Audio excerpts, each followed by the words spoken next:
Breaking news చూస్తున్నాం. Jubilee hills bypoll పై BRS focus పెట్టింది. డివిజన్ల వారీగా కేటీఆర్, హరీష్ రావు సమావేశాలు నిర్వహిస్తున్నారు. సిట్టింగ్ స్థానాన్ని గెలిచి తీరాలని బీఆర్ఎస్ అధినేత కేసీఆర్ ఆదేశాలు జారీ చేశారు. మాగంటి సతీమణి సునీతకు దాదాపు టికెట్ ఖరారైనట్లు తెలుస్తోంది. 2-3 రోజుల్లో అభ్యర్థి పేరును ప్రకటించే అవకాశం ఉంది. 6 డివిజన్లకు ఇన్ఛార్జీలను నియమించింది బీఆర్ఎస్.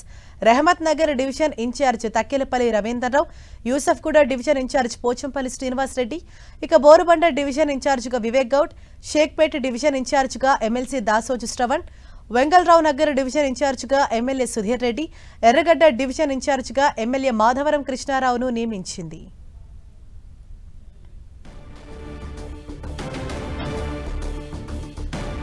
ఇదే విషయంపై మరింత సమాచారం మా ప్రతినిధి కరుణాకర్ మనకు అందిస్తారు. కరుణాకర్,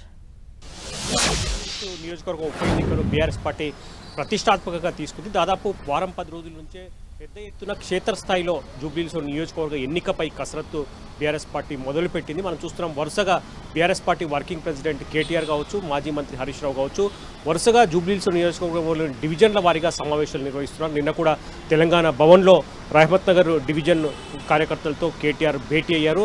కేసీఆర్ ఈ ఎన్నికను ప్రతిష్టాత్మకంగా తీసుకున్నారని చెప్పవచ్చు. ఎందుకంటే మనం చూసాం, పార్లమెంటు ఎన్నికల తర్వాత బీఆర్ఎస్ పార్టీ ఒక సిట్టింగ్ స్థానాన్ని కోల్పోయింది. సికింద్రాబాద్ కంటోన్మెంట్ ఉప ఎన్నికల్లో తన సిట్టింగ్ స్థానాన్ని గెలవాల్సిన బీఆర్ఎస్ పార్టీ ఆ స్థానాన్ని కోల్పోవడంతో ఇప్పుడు జూబ్లీహిల్స్ ఉప ఎన్నికల్లో ఖచ్చితంగా తమ సిట్టింగ్ స్థానాన్ని గెలిచి తీరాలన్న పట్టుదలతో బీఆర్ఎస్ పార్టీ స్పష్టంగా ముందుకు వెళ్తోంది. ఆ మేరకు కేసీఆర్ ఆదేశాలతో ఇప్పటి నుంచే పార్టీ పూర్తి స్థాయిలో ఎప్పుడు ఉప ఎన్నికకు సంబంధించిన షెడ్యూల్ వచ్చినా కూడా పూర్తి స్థాయిలో రంగంలోకి దిగాలని చెప్పి బీఆర్ఎస్ పార్టీ నిర్ణయం తీసుకుంది. అందులో భాగంగా ఇప్పటికే దాదాపు, ఎందుకంటే జూబ్లీహిల్స్ నియోజకవర్గంలో ఎక్కువగా ముస్లిం ఓటర్లు 120,000 పైచిలకు ముస్లిం ఓటర్లు ఉన్నారు. కాబట్టి ముస్లిం ఓటర్లను ఆకర్షించే విధంగా బీఆర్ఎస్ పార్టీ ప్రత్యేక కార్యక్రమాలు చేపడుతుంది. అందులో భాగంగా జూబ్లీహిల్స్ నియోజకవర్గంలో ఉన్న ఇప్పటికే చాలామందికి గిఫ్ట్ ఏ స్మైల్ కింద హరీష్ రావు కేసీఆర్ కిట్లను కూడా పంపిణీ చేసిన పరిస్థితిని మనం చూస్తున్నాం. కాబట్టి ఇప్పటికే మొత్తం జూబ్లీహిల్స్ నియోజకవర్గంలోని 6 డివిజన్లకు 6 మంది కొంతమంది ఎమ్మెల్సీలు, ఎమ్మెల్యేలను ఇన్ఛార్జీలుగా వేశారు. ఎప్పటికప్పుడు వాళ్ళంతా కూడా ఇన్ఛార్జీలంతా కూడా క్షేత్రస్థాయిలో పర్యటిస్తూ కార్యకర్తలు జనంతో మమేకం అవుతున్న పరిస్థితిని మనం చూస్తున్నాం. కాబట్టి ఖచ్చితంగా ఈసారి జూబ్లీహిల్స్